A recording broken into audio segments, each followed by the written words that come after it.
views expressed on this program are those of the hosts, guests, and callers, and are not necessarily those of this station, its management, or other advertisers. You're listening to Transformation Talk Radio.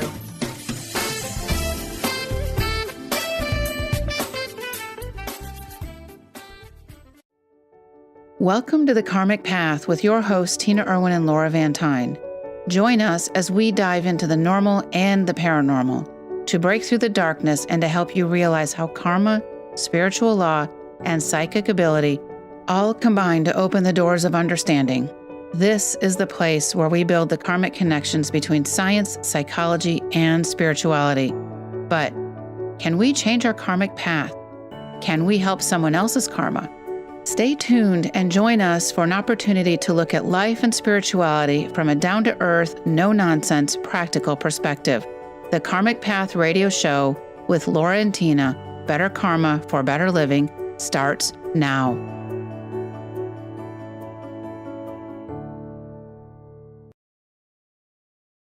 And join us for an opportunity to look at life and spirituality from a down-to-earth, no-nonsense, practical perspective. The Karmic Path Radio Show with Laura and Tina, Better Karma for Better Living, starts now. Hello, everyone. Welcome to the Karmic Path. Tina's doing the intro because I consistently screw it up every week. Well, it's so charming of you. Really, it is. This week's topic is impose on your angels. And as we start that, I want to remind everybody that our passion, are you listening? I got it. Our passion is karma. Not karma's our passion. No, it's not that it. Everyone has a karmic path, whether they're aware of it or not, even us. Yes, especially us. And you can't opt out of karma, as we heard someone say recently. We don't live in a bubble. Every person's actions and reactions echo out, and they often collide. Our passion is to offer you a new way of looking at life so that perhaps, now you got me screwed up here, you can improve your karmic path. Okay, now it's your turn. All right, very good. Well, I got to start out by saying that, I don't know if you know this, but we got a really cool note from somebody who was reading one of your books, The Lightworker's Guide to Healing Grief, on an airplane. And she wrote in and she said it struck up a great conversation. So I thought that was pretty cool. And that was cool. Janina, who said that she was hanging out at the Denver airport earlier this week. So thanks for that. That was cool. Thank you. We really do appreciate that. All right, we're going to talk about imposing on your angels. And we came up with this topic because I was working with a client many years ago, and I was reminding her she could always ask for angels. She said, well, I don't want to impose on them. My thought is, it can never hurt to ask. Well, it's not like they're your next door neighbor and you're going to ask them to watch your kids every day of the week. I mean, it's a little bit different here. Okay. So we had quite a discussion about it. And I realized that a lot of very conscientious people may share that view, and maybe it's time to offer a slightly different view. But let's start out with, what do we know about angels? Well, we know that you're not an angel. Okay, no, I'm kidding.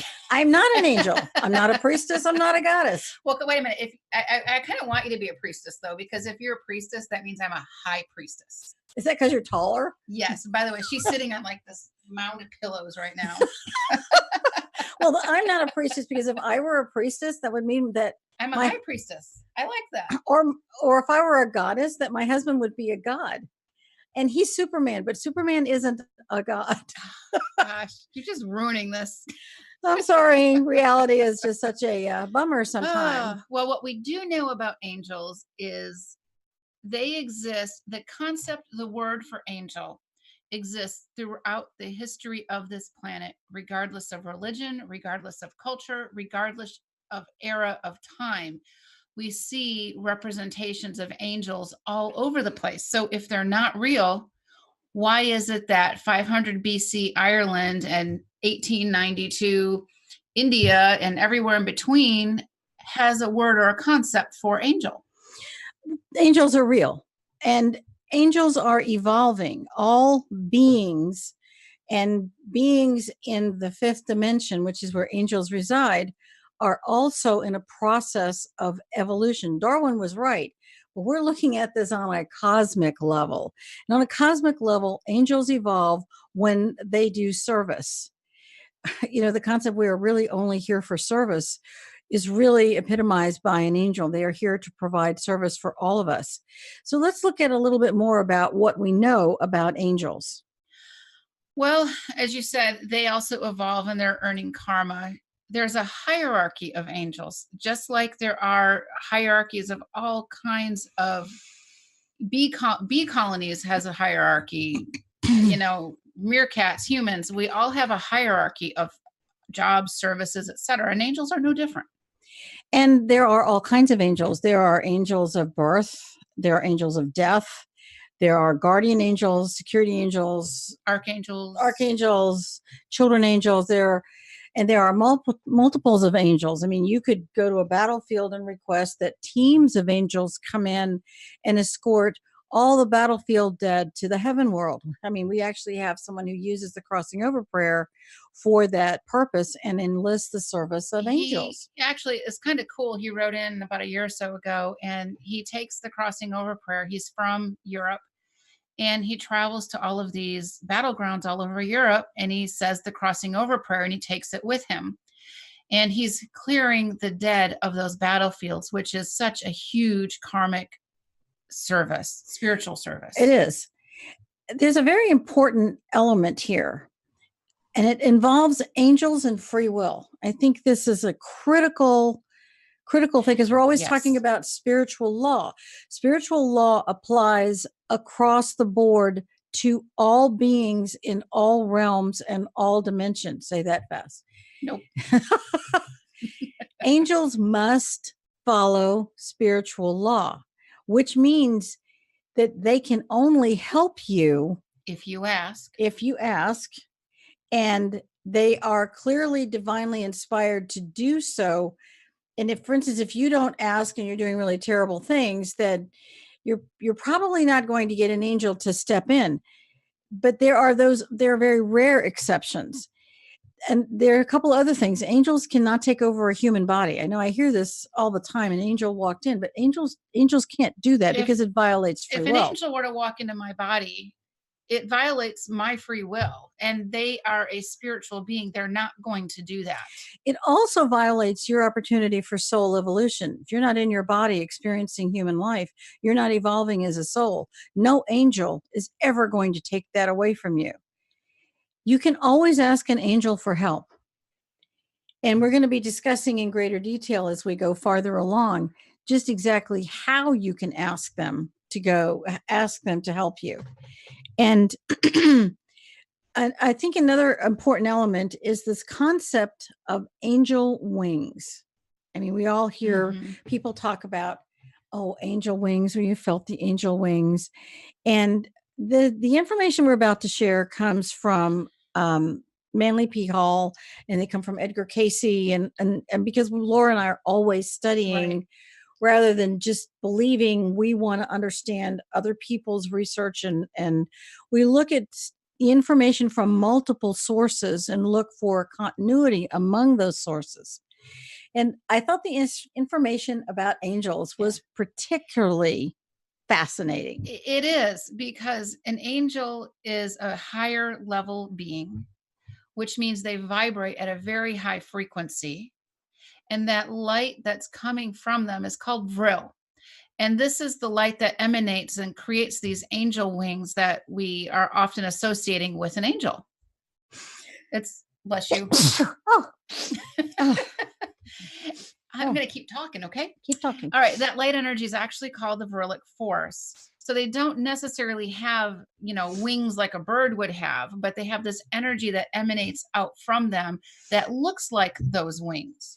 And the reason people thought they were wings is they had no other ordinary way to describe it. You're taking a concept and you're trying to, a supernatural concept, and you're trying to create some logic between it. So you're going to use the vocabulary you have, which would be a wing. Which would be wings. But if you think about it, since angels operate in the fifth dimension, and sometimes they have to operate in the fourth, especially if we're in the fourth and ask them for help, there's no gravity in either of those dimensions. So why would they need wings to lift them up to overcome gravity? This is the part about us that, we're rooted in science to a remarkable degree. That's the logic trail. If you're in the fourth and fifth dimension, there's really no gravity. You don't need wings to overcome the force of gravity. And so you have what emanates from you, which is pure light. And it comes off as a vibration in waves. And I just thought that was really cool. It's a really great description. And I'm so glad you approve. I tell you when I don't. Yeah, you do. Anyways, the concept of angel wings, you can look this up with some of the works from Manly P. Hall and Edgar Cayce. Now, can a human become an angel? We're going to kind of get started on this concept, and we'll carry it in after the break in a little bit. But can a human being become an angel? And we hear this a lot. My so-and-so died, and now they're an angel. And just the other week, last week, actually this weekend, somebody had mentioned to me that his wife had died and she's now an angel. And he knows she's an angel because things move around in his house. And he'd also said that whenever he would bring a female friend over to the house, things would start banging around and that she was angry. And I'm thinking, okay, first of all, do angels get angry? And not like this, okay? Well, basically what he's saying is that this wife angel is jealous. Yes. He is describing the actions of a jealous person or soul. Not an angel. Not an angel. An angel doesn't have any kind of possessive energy toward a living person. So right. an angel can never become a human being. A human being can never become an angel. Each of them are evolving on different tracks. A bumblebee is never going to become a cheetah. I mean, a bumblebee might be a queen. And exactly. And I don't know what bumblebees evolved to, or honeybees evolved to, but they're not going to become cheetahs, lions, elephants. And they're just different species. They're different species. And this is the same thing with humans and angels.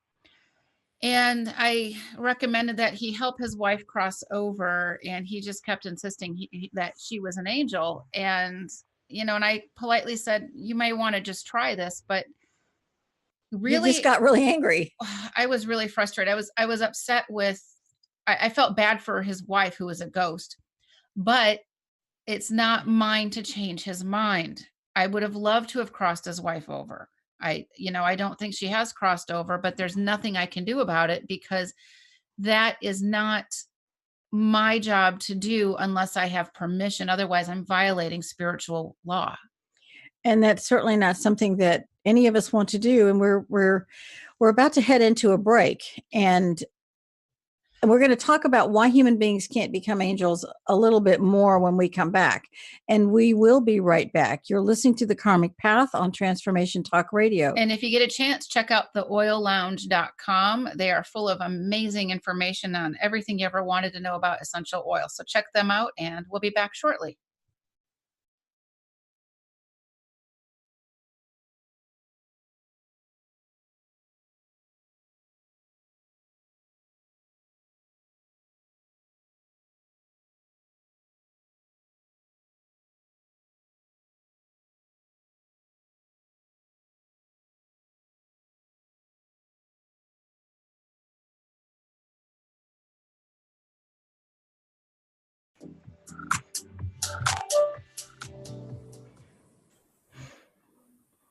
Welcome back to the Karmic Path, and we're going to resume our discussion about why human beings cannot become angels. Human beings have a soul path. They have a karmic path, and it is to raise their frequency to higher and higher levels, to learn about who they are and what they're here for. And the heaven world has many amazing beings, and angels are among them, and they have very specific jobs to do. But one of their jobs is not becoming a human being. That would be, I don't mean to sound insulting, but it would be kind of a demotion. So an angel can't take on a human form to give you can have there are some amazing miracle stories. They're unusual. That's why they're miracles, and miracles absolutely exist. But in the day-to-day world, human beings can't become angels. And I hear a lot of parents who have a child die and say, I just know that my child became an angel. And it's a form of really heavy grief, and we understand, and it's we a way for that respect parent to process their grief, and our heart really goes out to that parent. The kindest thing the parent can do would be to cross their child over and invite angels to escort that child to the heaven world. A child's going to receive love and healing and this fabulous, glorious light from the angels that embraces them, having seen this many thousands of times. It's really, really helpful.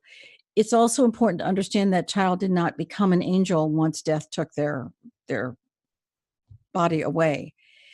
And the truth is we spend more time outside of this mortal physical body than we do in one, because we're all spiritual beings, all of us. And the human experience is very important. And if you're an angel, you're always an angel. You're never going to not be an angel. You're not going to be something else. Right.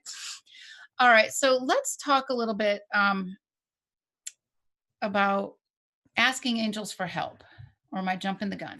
I think you're jumping again. I knew she's going to say that. Because we had another person talk to us about how their very abusive mother became a master angel. And she channels her master. Her very abusive mother in life dies.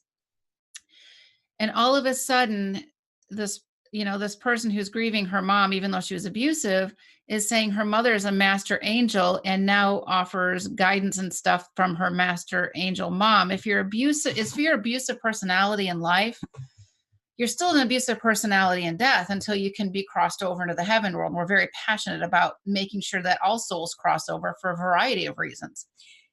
If that issue of your personality does not change once you have left your mortal body is an enormous concept. Your personality is the same. If you were abusive in life, you're still abusive in death. You're a jerk in life, you're a jerk in death. That's just the bottom line. So, and this issue of the word master, it's something we hear a lot. So-and-so is a master, fill in the blank. There aren't master angels. There are angels there, and they have very specific titles, but master isn't among them. Jesus was a master. Jesus, it was the master Jesus. Yeah. Jesus wasn't an angel. Jesus was a different being, a tremendous being, but Jesus wasn't an angel. That's not insulting or in any way meant to be disparaging. Right. But that's an example of a master. That's an example of a true master who walked the earth. The only other person I can think of on earth who might be considered a master would be the Dalai Lama, whose light and love and service to humanity transcends all faiths and religions, and he emanates this beautiful presence. But the Dalai Lama is a mortal person. He's not an angel. Okay. So now that we've talked about that, whoever this woman is actually hearing, I have no idea, but she's not a master angel. So I wanted to kind of clear that up. So now that the question is, can you ask an angel for help? Is it imposing? It's not imposing. First of all, they earn experience for helping. They earn karma for helping, but they have to be asked. And Tina and I are always, I don't know if there's a day that doesn't go by where we're not requesting angelic help.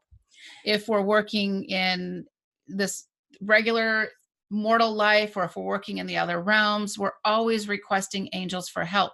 They're here for service. And we're giving them an opportunity for service every time we ask them for help. And no matter what your situation is in life, if you're struggling with something, you can pray and ask for angelic help. Now, prayers are answered in karmic time, meaning it's not like they just turn on a switch and they can be answered in this moment. Sometimes we need a difficult experience so we can learn and grow. And I'm going to give you one example of a story that I will probably never forget. That is our middle daughter. My husband and I have 3 daughters. And by the way, he keeps texting me. He needs a new iPhone. Does he not know what we're doing? So anyways, yes, honey, we'll get the iPhone after this. Okay. our middle daughter, we live in San Diego and we're maybe 15 minutes from the beach. And our middle daughter gets her driver's license and she wants to go surfing. And she's so excited. She ended up having a concussion. She fell off the top of a cheer squad and spent a year-long concussion. So she couldn't get her driver's license. So she was like 17 and a half when she got her driver's license because she couldn't get it. She finally gets it. And she has a car. So we bought her a car, which she pays for, by the way. Good job. Yeah, thank you. And she wants to go that first Saturday that she has her driver's license. She wants to go to take her surfboard and go to the beach and go surfing, or, early morning surf. And I said, originally, I'm like, absolutely, sounds great. And as the night before, I saw in my mind's eye her having this horrible accident. And all I could think of was, she can't go. I can't let her go because she's going to have an accident. Okay. Now my kids. So you're having a premonition. I'm having a premonition, and my kids have this weird mom, and my husband has a weird wife. I didn't start out that way. Just let you know. Yeah, it didn't get really bad till you met me, huh? Right. And I'm, explaining to my daughter, I said, I don't think this is a good idea. Now she's crying and upset. And my husband's like, oh, you're being overprotective. And I'm like, no, I really feel that, something's going to happen. And my other two daughters are chiming in, and we are just almost, World War III is almost about ready to cut loose, but I didn't want her to go. And I thought, okay, if I don't let her go, it's going to be an issue for a really long time in our house. If I do let her go, she could have an accident. What an untenable situation. Damned if you do, damned if you don't. Yeah, but it's really tough. This is what life is. And so that night I prayed hard, and I asked for my daughter's car to be filled with angels to travel with her. I call them travel angels. That's a great term. Parents out there, if you have teenage drivers, because your kids are under 18, you can request angels be with them. Once you're over 18, you got a spiritual loss stuff going on. But so I packed her car with angels, and I prayed hard, and I said, okay, she's off. She left at like 5:40 in the morning. I'm like, leave early. She's going to be on the freeway. The 5 freeway in San Diego is pretty brutal, but she's on there for one exit until she gets off. So she maybe a mile at the most, she's on this freeway, and it's, Saturday morning at like 6 a.m.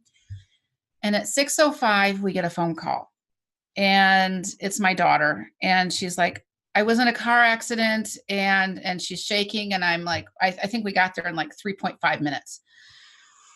We get there. Her friend that was with her was in front of her in a separate car, because in California, new drivers can't have passengers with them unless they're parents or over 25.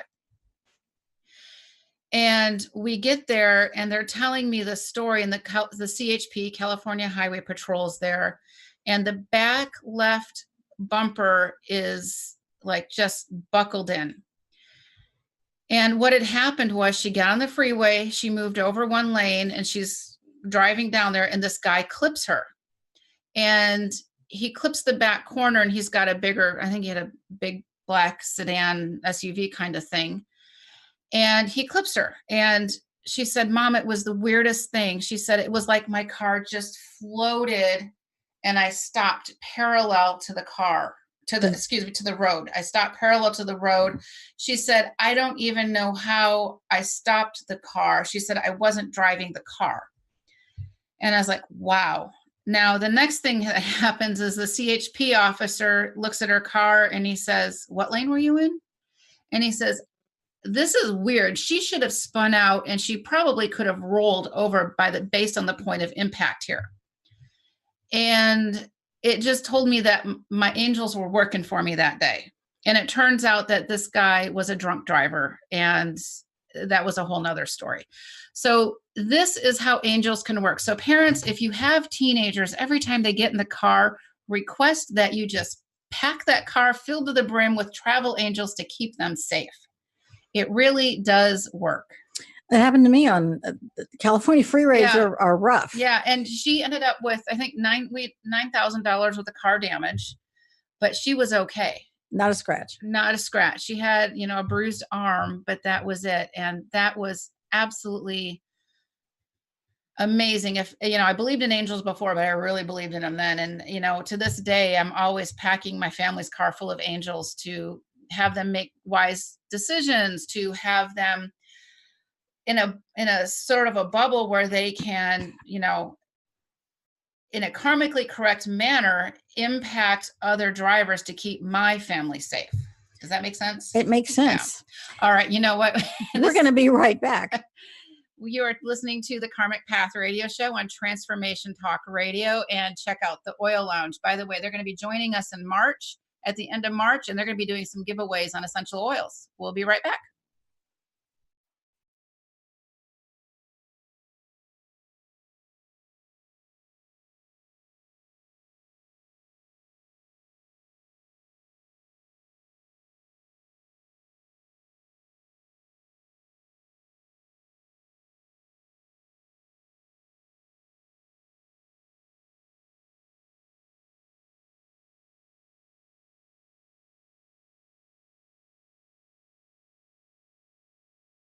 Welcome back to the Karmic Path on Transformation Talk Radio. We're talking about angels and how, if you're a parent, use them all the time. Let me tell you. I certainly used angels when my kids were driving, and I still use angels for my kids to this day. But let's take a minute and look at the example of why did this work for Laura with these angels?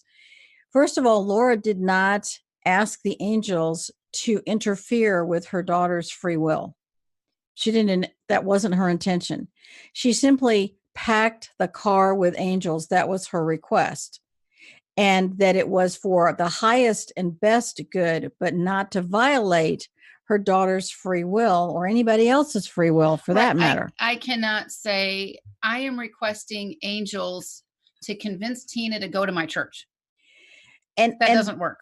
Yes, because that's a gross violation of free will, and it's a form of prayer, and it's a form of black prayer because you're interfering with someone's free will. Let me give you another example. I have kids all over the place. Not that I littered them.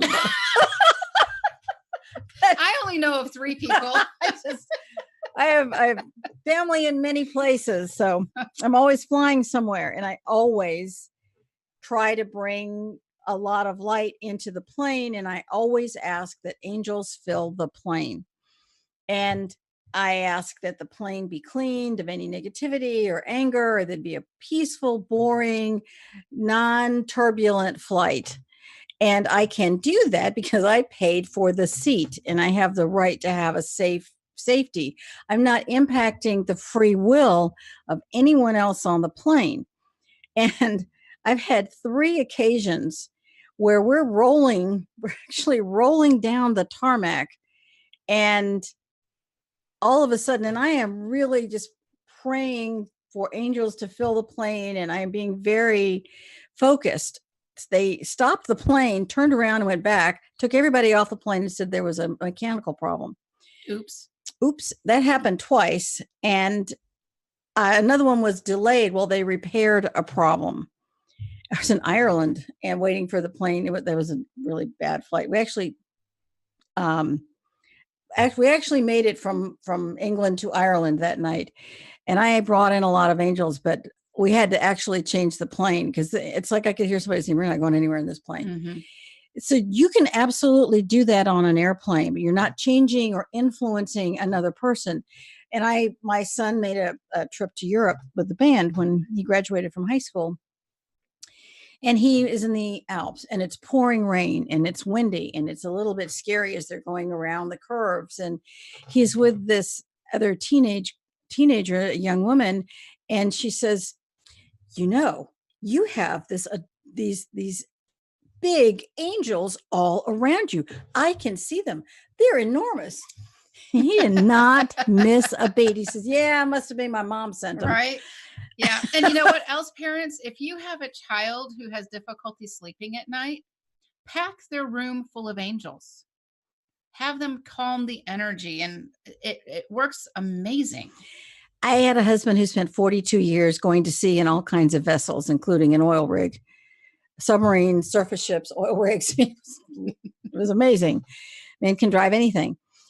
And I always once he was the captain of the vessel or was on board, because he wasn't always captain of a submarine, I would actually fill that vessel with angels and make sure and fill the vessel with angels and the equipment, and so that everything would be at a high frequency. That which is at a higher frequency, goes back to physics. If things are at a higher frequency, the probability they're going to break down is a lot lower. So you look at the science behind the use and the benefit of connecting to angels, it makes a big difference. It also does something for you. If you're always connecting to the divine and you're asking for help, and I filled my own car with angels. When I get on the 5 freeway to go visit somebody, I pack my own car with angels. I am not even shy about it, so that I am safe in my car, and that if I'm safe in my car, the probability that people around me are safe as well is a really positive thing to look at. All right, let's switch the subject slightly and let's talk about angels and death. Okay. So, and this, I'm going to talk about animals first. For years, we had this cat who was basically our psychic alarm. We had so much interference going on, which we've discussed in previous episodes, of ghosts and all these beings that were just, it was stuff that horror movies are made out of. And we had this cat in particular who really went to bat for us. Every time there was something nefarious in our house that I couldn't see at the time, she would be kind of the sounding alarm. And she ended up living to be 22 years old. That's astounding. Yes. And I knew she was going to be dying soon. And so because I knew that, I requested that angels of transition, which is what we call them, you might have a different name, but death angels or angels of transition, would be by her side 24/7 until she left her physical little cat body. And they were instructed to cross her over right now, because we never want our pets to linger as ghosts. No matter how much we love them, it's not good for their soul evolution to leave them stuck between dimensions. In the Lightworker's Guide to Healing Grief, in the back of the book, there are prayers, and one of them is the prayer for crossing over your animal. And it's also on ghosthelpers.com, which is another site we have, ghosthelpers.com. And we have it as a YouTube video. And my neighbor's golden retriever, that dog did a lot of service for that family. Is a remarkably wonderful dog. But everybody's dog, when you love your dog, is a remarkably wonderful dog or horse or pot-bellied pig or pheasant. Whatever it happens to be. Well, my dad had a pet peacock. So it just showed up in his yard one day and claimed my dad. All right. Whatever that is, the family used the prayer and said that it gave them this enormous sense of peace, because they felt that they had done something for the animal, even in death. And one of the great things about crossing over a human being or an animal is the feeling that you're not helpless, that you can do something in death for them that is beautiful and glorious and loving. So that's one of the biggest ways you can use an angel, and you can ask the angel to lift them up and hold them. Imagine that image. Imagine it. Great image. I've seen it before. It also applies to humans, by the way. We're not limiting angelic support to animals, but if you have a loved one who is dying or crossing over, you can also request, with their permission, that they have angels in their room, and especially in hospital rooms, because they can be full of ghosts and beings that you want to make sure that your loved one is crossed over. Just request that, an angel of transition be with your loved one. And after that person has died, you don't need their permission. You can ask that an angel of transition assist them to cross over into the heaven world. And say right now. Say right now, because there's no time in that dimension. So you kind of need to be specific. All right. Now what we want to do is shift direction just a little bit. When did your chair get so squeaky? It's not my chair that's squeaky. That's my chair? It's your chair. Okay. They're very old chairs. When did my chair get so squeaky? We want to talk about, how do you know it's an angel? And a lot of people confuse their higher self with an angel. We have a conscious, a subconscious, and a superconscious. And the subconscious is the gatekeeper to higher self. And your higher self is that divine connection. But if your subconscious is very shut down and is afraid or was abused, that connection to higher self can be very difficult. And when you ask for an angel to assist you because you're having trouble with the connection, you connect to the divine it's like rerouting. Let's say you've got a blockage here. You simply go around the blockage and enable yourself to have that divine connection. And it's a very, very important one. And it may enable you to connect to higher self. So when you're connecting to your higher self and an angel, now you're beginning to build, this is a great concept, a spiritual team for yourself. You don't have to channel anybody else. You only need the goodness that is inside of you, that is your higher self. And when you're connecting to angels and you're always bringing them in, and from a purely service viewpoint, you've raised your frequency, and it's a very powerful thing to do. And I think that that's an important thing. Now, let's talk about guardian angels, because I think that's a huge All right. Well, one. we only have 2 minutes before we go to break. So let's get started with guardian angels. All right. A lot of times, angels and the use of angels is somewhat earned. As Tina was talking about, connecting to the divine and requesting for that angelic support builds your spiritual team. Also builds your spiritual frequency. And your spiritual frequency. Not everybody has a guardian angel. And how do we know this? How do we know this? Okay. How do we know this? If a serial killer had a guardian angel, surely that guardian angel would do something to avert that type of action. But serial killers don't have guardian angels. You have to earn it. Yes. And someone who is drinking heavily or who's heavily on drugs, they don't have a guardian angel either. Yeah. And so guardian angels are earned. I'm sorry. They're earned. And if we don't have one, we can work towards earning these guardian angels. You can go. Step away. Take this off. I'm sorry. Okay. So as angels are assigned based on that person's frequency, their level of spirituality. And when I say that, I don't mean that somebody is better or worse or higher or lower than somebody else. It's based on need. It's based on frequency and that person's karma to have something like this. And so we're always striving there's so many good people out there. We're always striving to better ourselves, to improve those around us. And that's why, Tina and I do the show, The Karmic Path, because karma echoes out all the time. Karma is an action and reaction, and the action of asking for an angel, asking for their help, means that, as Tina mentioned before, we're connecting to the divine, and it's raising our frequency, and we're able to raise ourselves to higher and higher levels. And the more fervent we are with our prayers and desire for service, the more we can attract angels. And angels, this is the best part. Angels do incur karma when they help us. So by asking for angels, if you're a parent or if you have, working with kids that you're in charge of, or whatever your situation is, animals, if your animal is sick and at the vet, request an angel to be with your pet to comfort them. Request that your kids are surrounded with angels. If they're having a difficult time in school, ask that they help. You can't ask an angel, hey, help my kid to do well on the test. They can't do that, but they can be supportive of your child. And they earn the karma for helping you. And it helps with their soul evolution too, because we're always evolving. And we will be right back. You are listening to The Karmic Path on Transformation Talk Radio.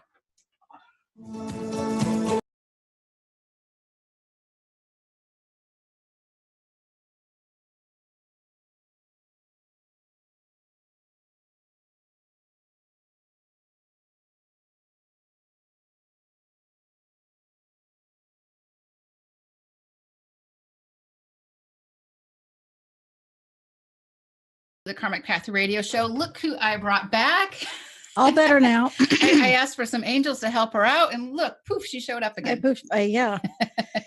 We had a question from somebody listening about Black prayer, and let's talk about Black prayer for a few minutes, but we are going to be doing a show on prayer down the road because prayer is such an important part of our spiritual paths.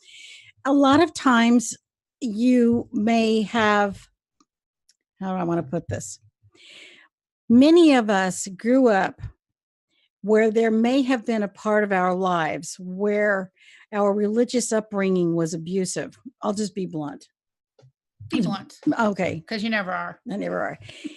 If you have that happen to you, and it's not unusual, and the prayers that you were taught or the things that you associated with prayer are really negative and really dark and abusive or hurtful, or made you feel chronically guilty. Or prayer where you're wishing somebody ill will, or you're wishing they would do something that they don't want to do. The classic example of Black prayer from a childhood perspective is the parent claims that the child is, you're a sinner, you're a sinner, you're a sinner, you're going to hell, you need to go pray that God will save you because God couldn't possibly want you. That conversation creates a blackness around the concept of prayer. That's one element of it. The second element of it was something my well-intentioned mother-in-law did. She would routinely tell us that she was praying with all of her heart that we would wake up and realize that we should join her Baptist church. And I was happy that her Baptist church was wonderful for her. It gave her a lot of companionship and a lot of solace, and it was very social, and she had a lot of friends, and it was wonderful for her. It worked really well for her. And I was happy for her, but that doesn't necessarily mean that that's going to work for me. I don't have that frame of reference. Yeah, and those are examples of a form of Black prayer. She wanted something for me I didn't want for myself. That's part of Black prayer. If you're praying that someone will change their personality to line up with what you think they should be doing, saying, thinking, behaving, that should be their career, which is a controlling element. It's about control. And you're using the power of prayer to control another person. That's called Black prayer because it's negative. And it's a form of black magic because you're using the power of thought. All thought is energy. Let's go back to science.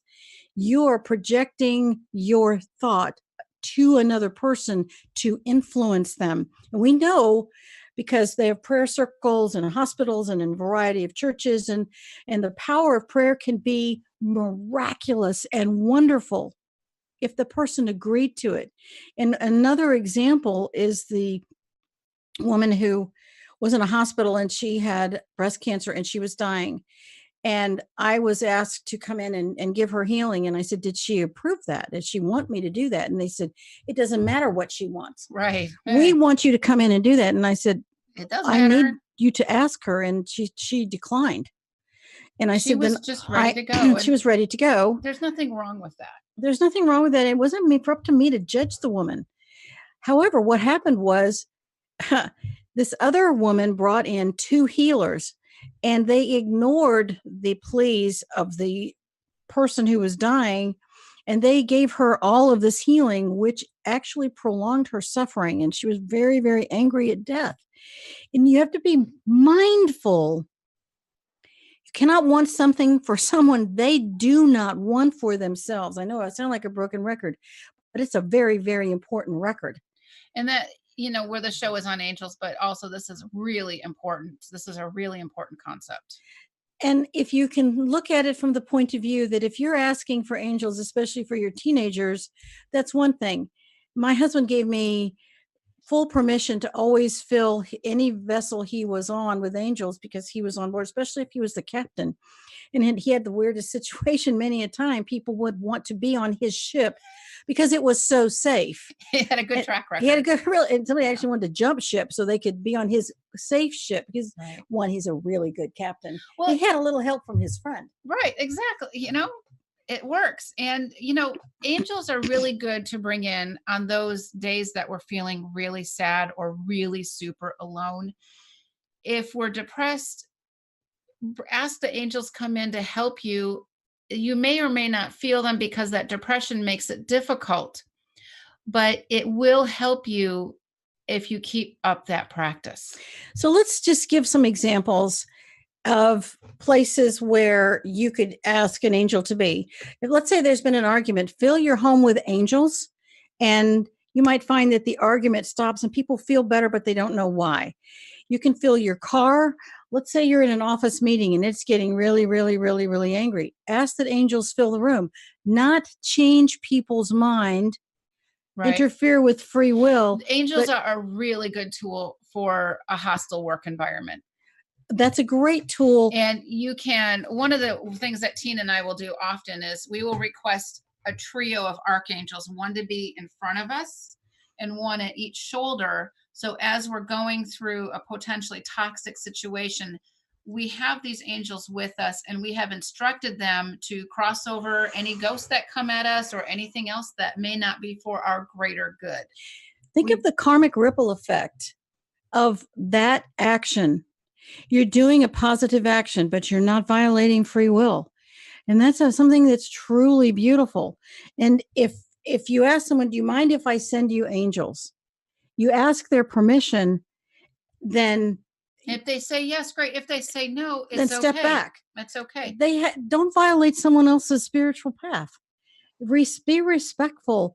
And that also creates karma. I asked someone recently, do you mind if I do this? Do you have your permission and or your husband's permission? And the answer was no. I said, then we are stepping aside.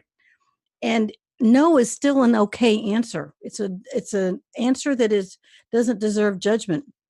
So when someone is grieving, you can send angels to surround them. You can put angels in your child's bedroom at night or with your animals if you have to be alone, or you put your animal in a kennel. Put something there for them. And when you're doing that, you're changing the environment in a positive way. You're filling it with light.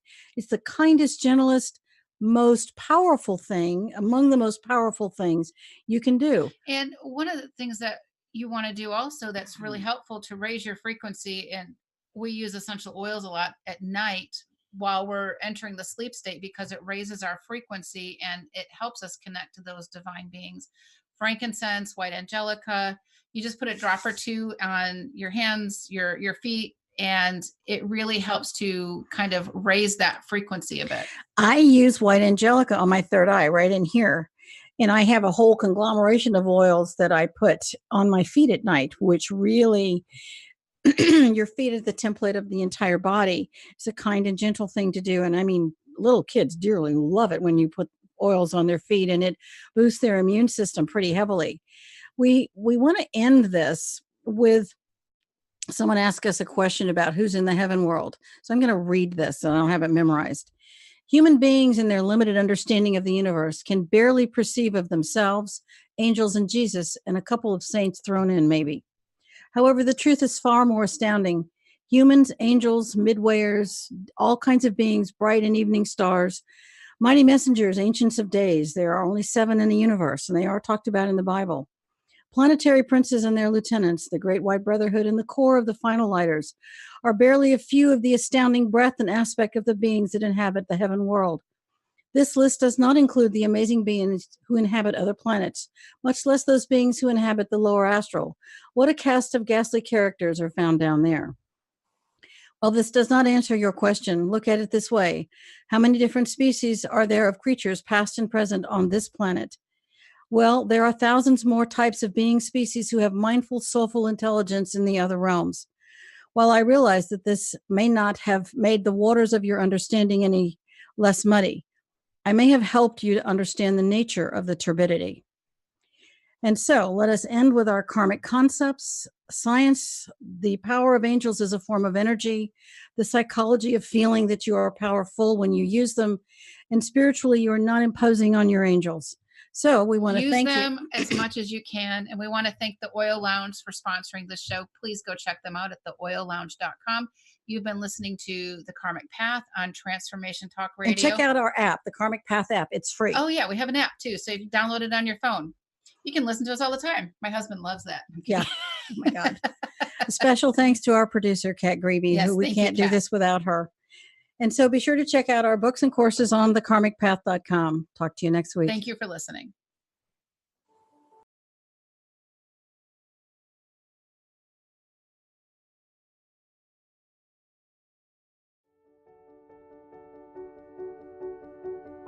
Thank you for spending time with us on the Karmic Path Radio Show.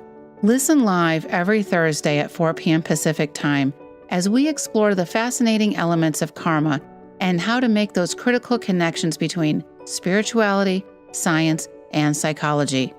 Both of us are seasoned psychics living ordinary lives in public education and the military. Tina and I both have a deep-rooted dedication to learning how the unseen world works and to share this knowledge. Learn how to create a heightened sense of understanding and karmic awareness for greater personal balance with the Karmic Path. For more information, visit thekarmicpath.com.